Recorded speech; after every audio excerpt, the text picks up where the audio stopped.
Level 1. The Pre-Med Student. You are 19 years old. You have told everyone you know that you are going to be a doctor. You said it at Thanksgiving dinner. You said it on your college application. You said it to the girl at the party who asked what your major is. You have never touched a patient. You have never held a scalpel. You have never seen a dead body. But you are pre-med, and in your mind, that means something. Your life is organic chemistry. That is not a metaphor. You sit in a lecture hall with 300 other students who also told everyone they were going to be doctors. By the end of the semester, half of them will switch to business. The professor doesn't learn your name. He doesn't try. The curve is brutal. It's set by students who study 14 hours a day and still barely sleep. You get a 68 on your first exam. You sit in your car in the parking garage for 20 minutes, staring at the steering wheel. You don't call anyone. You don't know what you'd say. You volunteer at the hospital because your advisor told you that medical schools want to see clinical hours. You wear a lanyard with a badge that says "Volunteer" in large red letters. It's there so nobody confuses you for someone who matters. You refill water pitchers. You push wheelchairs. You deliver flowers to rooms where people are dying. You smile because you don't know what else to do. A nurse asks you to grab a blanket. You feel useful for the first time in 3 months. You shadow a doctor for 4 hours. He lets you listen to a heartbeat through his stethoscope. You go home and think about it for a week. You study for the MCAT like your life depends on it. It does. Every practice score feels like a verdict. You take it on a Saturday morning in a testing center that smells like anxiety and recycled air. You score well enough. You apply to 25 medical schools. You get rejected from 19. You get waitlisted at 4. You get accepted to 2. You pick the one that gives you more financial aid. You are $200,000 in debt before you see your first patient. Welcome to medicine. Level 2. The Medical Student. 4 years. That is what stands between you and the letters MD after your name. The first 2 years are classrooms and textbooks and a volume of information that does not seem physically possible for a human brain to hold. You memorize every bone in the body, every muscle, every nerve, every artery. You learn the names of diseases you have never heard of and will never forget. You study pathology and pharmacology and microbiology. You learn how the body works, and then you learn every single way it can fail. Your first anatomy lab is the day you realize this is real. There is a body on the table. A person who donated themselves to science so that you could learn. You are handed a scalpel and told to make the first incision. Your hands shake. The student next to you looks like she might pass out. The smell is formaldehyde, and something underneath formaldehyde that you will never be able to describe but will never forget. You cut into human skin for the first time, and the room goes very quiet. You name your cadaver because calling them the body feels wrong. You spend 4 months with this person. You learn more from them than from any textbook. You think about them years later at random moments, in the shower, in traffic, in the middle of surgery. Third year is clinical rotations. They throw you into the hospital and you rotate through every department. Surgery, internal medicine, pediatrics, psychiatry, obstetrics, emergency medicine. You follow attending physicians around like a shadow, with a short white coat and a stethoscope you barely know how to use. You are asked questions on rounds in front of everyone, and when you don't know the answer, the silence is loud enough to hurt. You learn to say, "I don't know, but I'll find out," because making something up is worse. You see your first patient die during your internal medicine rotation. An 84-year-old man with heart failure. You were in the room when the monitor flatlined. The attending called it. The nurse turned off the machines. You stood there not knowing where to put your hands. Nobody told you what to do when that happens. Nobody teaches you how to carry that home. You pick a specialty. This is the decision that shapes the rest of your career. Surgery means 5 to 7 more years of training and a lifestyle that revolves around the operating room. Family medicine means clinic work and long relationships with patients. Emergency medicine means shift work and chaos and never knowing what's coming through the door. You agonize over it. You make pro and con lists. You talk to residents who look exhausted and ask them if they'd do it again. Most of them say yes. Some of them hesitate before they say it. Level 3, the intern. You graduated medical school. You have the degree. You are technically a doctor. You know nothing. That is not self-deprecation. That is the universal experience of every intern who has ever walked into a hospital on July 1st, which is the day new residents start across the country. The nurses call it the July effect. Hospitals get a little more dangerous in July because every new doctor is learning on the job, and the learning curve is a cliff. You work 80 hours a week. That's the legal limit, and everyone pretends it's enforced. Some weeks, it's closer to 90. You take 28-hour calls where you are in the hospital overnight and expected to function the next day. You sleep in a call room that smells like every tired person who has slept there before you. The mattress is thin. The pillow is thinner. Your pager goes off 15 minutes after you close your eyes, and you are upright and moving before you are fully conscious. You write orders. You draw blood. You put in IVs when the nurses are too busy. You present patients on morning rounds to the attending and the senior residents, and you try not to stumble over your words while reciting lab values from memory. You get things wrong. You order the wrong test. You forget to check a result. A senior resident pulls you aside and corrects you, and you want to disappear into the floor. You go home after a 14-hour shift and sit on your couch and eat cereal from the box and wonder if you made a terrible mistake choosing this career. Then your phone buzzes with a text from a patient's family member, thanking you for being kind to their mother, and you put the cereal down and cry a little, and go to bed and wake up and do it again. Level 4, the resident. You survived intern year. You are now a second year, then a third year, then however many years your specialty requires. Surgical residents do 5 to 7 years. Internal medicine does 3. The years blend together. The hospital becomes your entire world. You know which vending machine has the best snacks. You know which bathroom on the 3rd floor is always empty. You know which attending will grill you mercilessly and which one will actually teach you something. You start making real decisions, not just writing orders someone else approved. Actual clinical judgments about actual human beings. A patient comes into the emergency department with chest pain, and you run through the differential diagnosis in your head, and you order the tests, and you read the results, and you decide whether this person is having a heart attack or a panic attack. And you are right most of the time, and wrong just enough to keep you humble. The weight of that responsibility never goes away. You just learn to carry it. You teach the interns now. You see yourself in their terrified faces. You try to be the kind of senior resident you wished you had. Patient, clear, willing to explain things twice without making them feel stupid. Some of them will be great doctors. Some of them are struggling, and you can see it, and you don't know whether to say something or let them figure it out. You say something. You pull them aside in the hallway, and you ask them if they're okay. And sometimes they say yes, and sometimes they break down and tell you everything, and you listen. Because nobody listened to you when you were in their shoes, and you promised yourself you'd be different. You lose patience.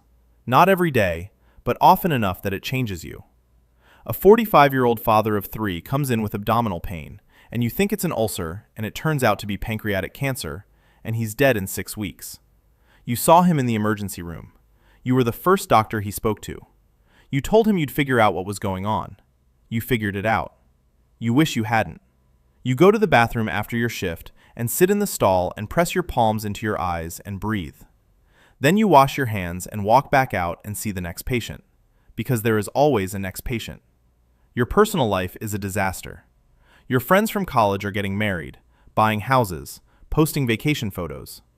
You are on year 4 of training, making $65,000 a year, which sounds reasonable until you divide it by the hours you work, and realize you make less per hour than the hospital parking attendant.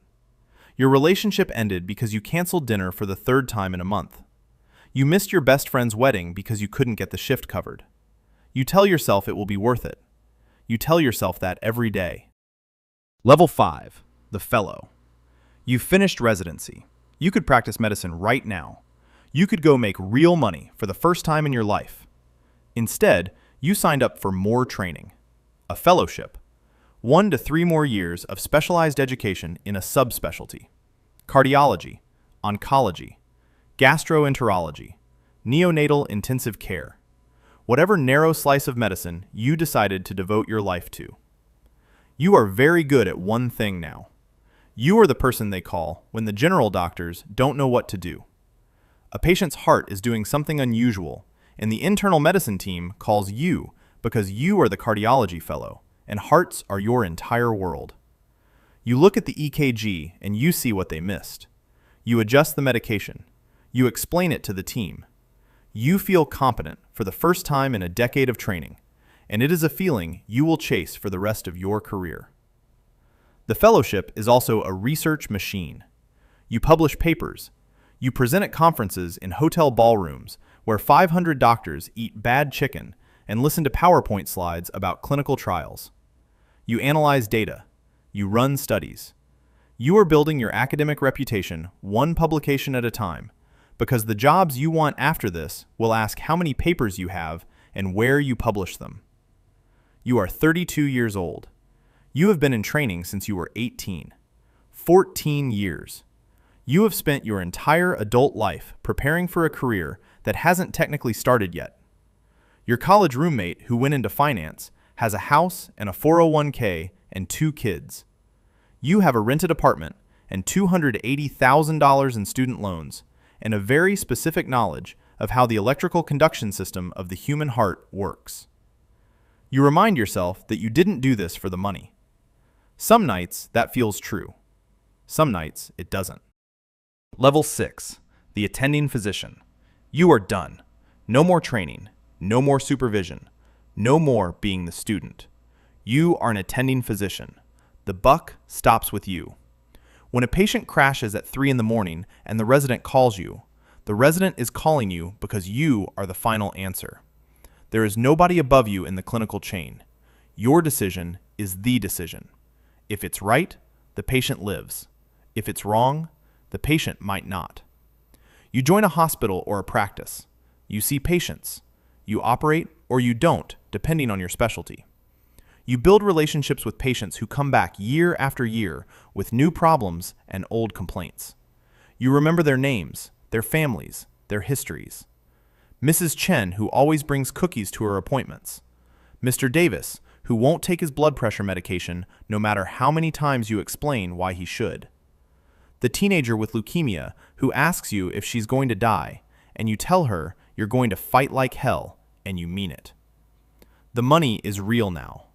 You make $250,000, $400,000, $600,000, depending on your specialty and location. Surgeons and cardiologists at the top, pediatricians and family medicine at the bottom. You start paying off your loans.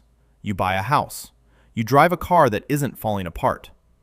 Your family finally understands what you've been doing for the past 15 years. For about 6 months, you feel like you made it. Then you realize that the job is harder than training ever was, because now there is no one to catch your mistakes. You carry your patients home with you, the ones you saved and the ones you didn't. You replay decisions in your head at 2 in the morning. Should I have ordered that scan sooner? Should I have caught that earlier? You go to morbidity and mortality conferences where doctors sit in a room and review cases where patients died and discuss what went wrong. Sometimes what went wrong is systemic. Sometimes what went wrong is you. You sit in that room and listen to your colleagues analyze your decisions, and you absorb it because that is how medicine improves. But it doesn't feel like improvement. It feels like being opened up on the table yourself. Level 7, the chief resident or department chief. They ask you to lead. Not just practice medicine, but run things. If you're in an academic hospital, you might become the chief resident first, overseeing the training of every resident in the program. You design the schedule. You mediate conflicts between residents who are too exhausted to be civil to each other. You mentor the ones who are struggling and push the ones who are coasting. You are the bridge between the attending physicians and the trainees, and both sides think you work for them. Later, if you stay long enough and prove yourself, you become the department chief. Head of surgery, chief of cardiology, director of the emergency department. You are responsible for every doctor in your department, their performance, their behavior, their clinical outcomes. When a surgeon in your department makes a mistake, it's your problem. When the hospital administration wants to cut your department's budget, it's your fight. When a patient files a complaint, it lands on your desk. You spend more time in meetings than you ever imagined. Budget meetings, hiring committees, quality improvement reviews, credentialing boards. You became a doctor to take care of patients, and now you spend half your time in a conference room arguing about resource allocation. The paperwork is relentless. The politics are exhausting.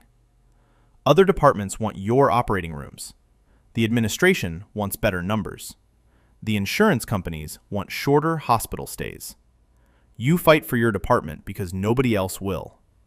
You fight for your patients because that's why you started this.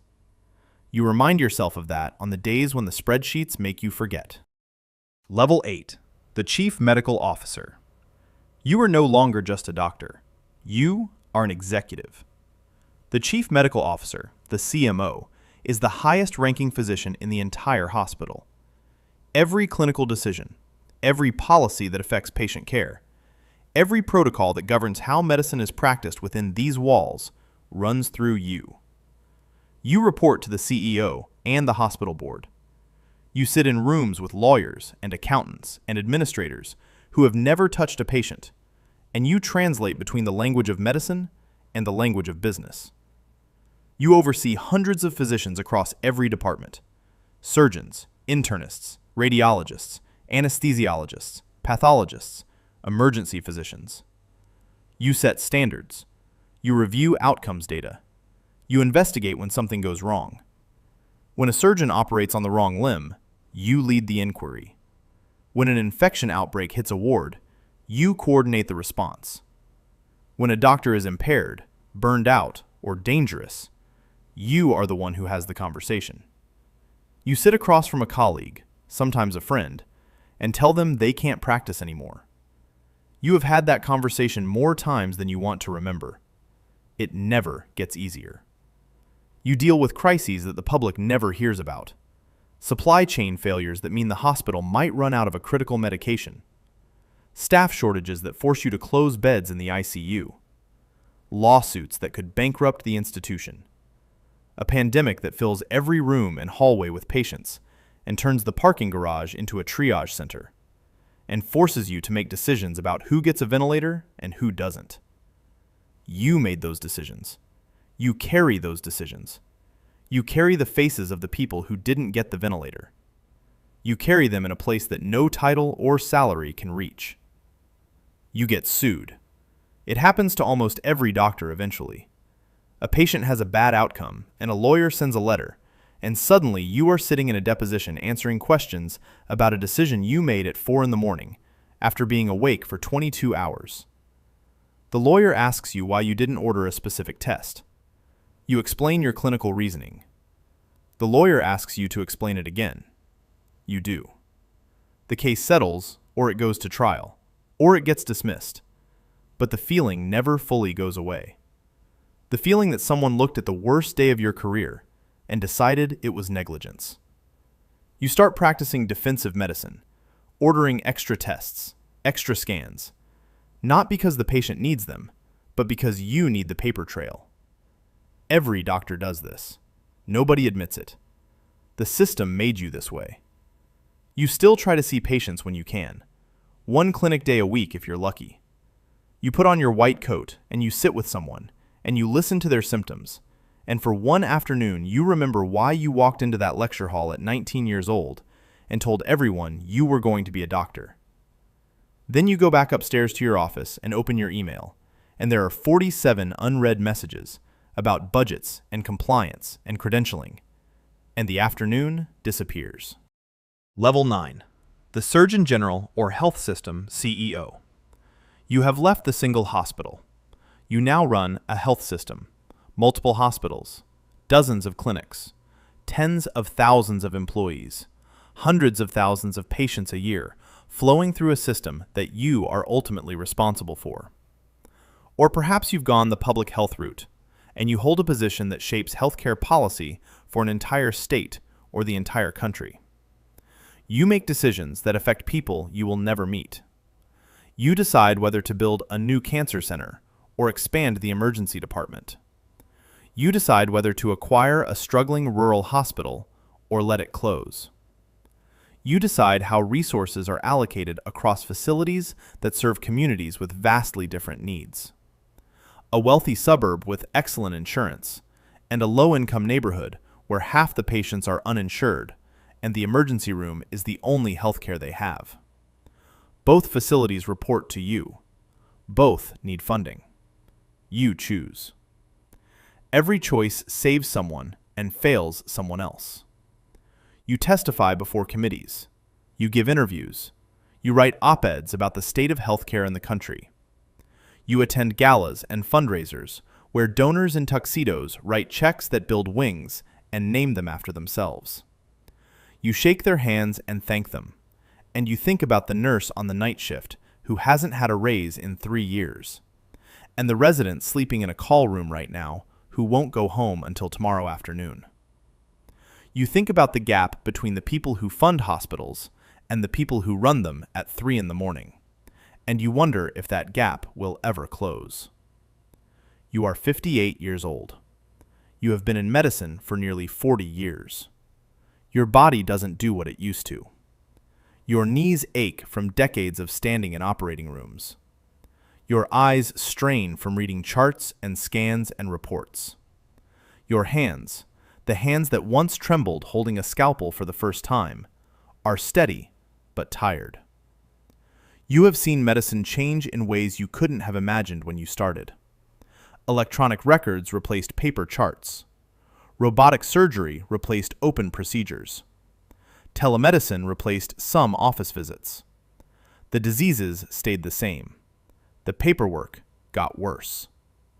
The patients still need the same thing they always needed: someone to listen, someone to care, someone who knows what they're doing and isn't too burned out to do it well.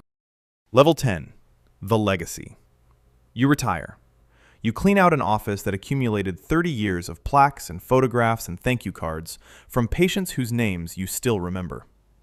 You take your white coat off the hook on the back of the door and fold it for the last time. It's worn at the cuffs. There's a faded stain on the pocket from a code blue years ago that you never got out.